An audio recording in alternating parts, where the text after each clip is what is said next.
Welcome to the Thoughtful Leader podcast. My name is Ben Brearley. I'm a leadership coach and the founder of Thoughtful Leader. The Thoughtful Leader podcast is all about short, sharp leadership advice because thoughtful leadership is good leadership. Welcome to episode 256 of the Thoughtful Leader podcast. In this episode, we're going to talk about the topic of quiet quitting. Now, this topic is all the rage these days, and there's some strong opinions about it, and I've got my own, obviously. So I'm going to talk about my opinion on quiet quitting today, and we'll see what comes out of it. So let's get into it right now. Quiet quitting is a topic that is all the rage these days. The term was actually popularized by an employment influencer in 2022 and basically means doing the bare minimum to get the job done or refusing to go over and above or without actually resigning from the company. So in other words, you just do what's required of your job for your job, but nothing more than that. And you stay employed, but you sort of quietly stop putting in extra effort. And more recently, in 2023, Gallup released its latest workforce report, including a statistic that 67% of employees are quiet quitting. Now, this has brought with it a flurry of social media posting and commentary regarding quiet quitting and how to solve it. But the question I want to pose to you today is it something we actually need to solve, or is it something that will be fixed if we simply lead better? Now, the first thing I want to ask you is, what's wrong with doing the bare minimum? Now, I feel like there's something a little off when people complain about quiet quitting. If people are doing the minimum to get the job done, then the job is being done, isn't it? Or is the minimum not good enough? There seems like there are other factors at play here, not to mention that there are different parameters like quality, quantity, and the number of hours worked.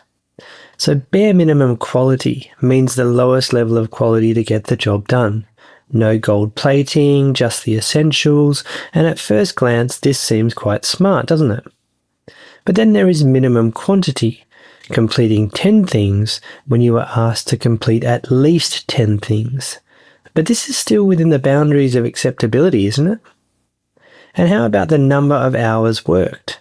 If you're contracted to work 8 hours and you work 8, is this not sensible? Looking after your own well-being and work-life balance and all those good things? So bare minimum doesn't actually sound that bad, does it?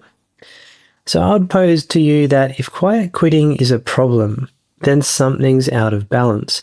So let's go back to quality, quantity, and hours worked. When considered individually, these don't seem like a problem to me. Some people might even consider this to be a sensible way of operating.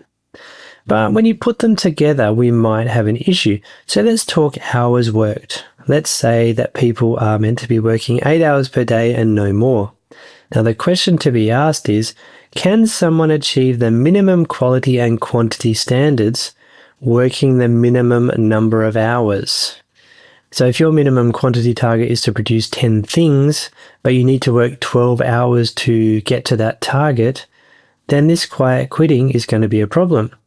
If 12 hours is required to produce 10 things at the desired level of quality, then quiet quitting is also going to be a problem. So the problem might not be with the person who is quiet quitting or coasting or whatever you want to call it. The problem might be with the role definition along with the expectations of performance that are being communicated. And there's a related podcast, number 231, Tips to Set More Effective Team Goals. Check that one out if you're interested in that topic as well. So how do we solve this quiet quitting dilemma? And the general opinion seems to be that quiet quitting means that people aren't motivated. But I'm not really sure about that. When I break it down like this, quiet quitting doesn't actually seem like a problem of motivation to me. If we need our people to do more than they are being paid or recognized for, are we really asking for motivation? Or are we actually asking for loyalty instead? Do you want them to push themselves to go over and above with nothing to really show for it? And this sounds like a pretty lopsided relationship with our employees if that's the case. So I'd suggest a few ideas to help with this quiet quitting issue. The first thing is to clarify your expectations early and upfront. The more I think about this quiet quitting topic, the more I believe that a lot of it comes down to expectations. People who blame the quiet quitters are saying that people should be working harder or doing more, but the quiet quitters are doing the bare minimum, which is what they were originally contracted to do. It appears to me that instead of hoping our people will do more or better, maybe we should instead set clear expectations about what is required. Set the minimum standards to be at the point where you are happy with the effort. Then it comes down to holding people accountable for those minimum standards and creating an environment where people can feel motivated to achieve them.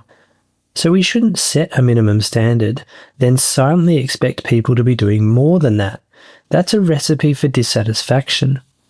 We lose employees this way because they'll sense we're dissatisfied even if we aren't saying it directly, and they know we can't do anything about it because contractually they aren't obliged to do any more. So we need to set expectations about quality, quantity, and working hours and be happy with the minimum standard that we set, and be sure to set these expectations early before the person agrees to work with you. Give them a realistic preview of what's expected, and they'll be able to meet your expectations. The second thing I'd suggest to solve this quiet quitting problem is to create a realistic role definition. So having worked in a few of the big international consultancies for a while, I've had roles where I've just simply had too much to do. So what happens? Well, we worked longer into the night to get things done for no more money. It's all about the prestige, until we get sick of that and leave, of course. So if you have expectations of quality or quantity that aren't realistically able to be met during a standard working day, then you've got a situation which is unsustainable.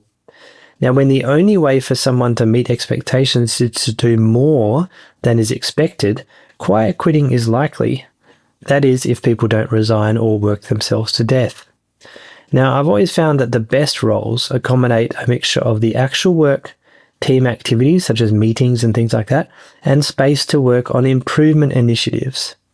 This provides people with autonomy, fulfilling work, an opportunity to contribute to the team, and also to improve how you're all working together, all within the space of a normal working day. Now, be aware that this may mean that you need to hire more people to get the work done, which brings me to the next point. And that is, we should do less stuff. A problem I see across many industries and organizations is that we're always trying to do too much. It's the circle of organizational life, it seems. The executive team sets too many priorities. Middle managers feel unable to push back, so they push the work down. Team members struggle, not everything is finished, then the executives are disappointed, and round we go in the cycle of life. So if you can't hire the right number of people to do the work without everyone going over and above, then we need to do less stuff. Something's got to give, right? Now, in some situations, this isn't easy. Think nurses in an emergency department at a hospital. If you've got a lot of emergency patients, you can't really just tell them to go home. But in many other settings, this is definitely possible. It just takes some sensible courage. Instead of 10 things, maybe you could try 7 or 8. If you finish 8, then bring the other 2 back into the discussion. Now, so in my view, quiet quitting is not the problem. The real problem is that we've set an expectation within our organizations that going over and above is what everyone should be doing all the time, and everyone who isn't doing that is an underachiever or a quiet quitter. Now, honestly, who would want to work in an environment where they need to routinely do more than they are being recognized for? Only those people who are fearful of losing their jobs, or those who are supremely internally motivated by the work itself. That's who. But it's easier to blame the quiet quitters than to turn the level down to 8 when it's currently at 11. So I think it's a problem of expectations here, but I'd like to get your point of view on this. What do you think about this thing called quiet quitting? Let me and all the Thoughtful Leaders know in the comments on the show notes page, thoughtfulleader.com/256. All right, this was a bit of an opinion piece, but I'm interested to see what you think about this one. Let me know. Thank you for listening. Keep up the thoughtful leadership, and I'll be back next time.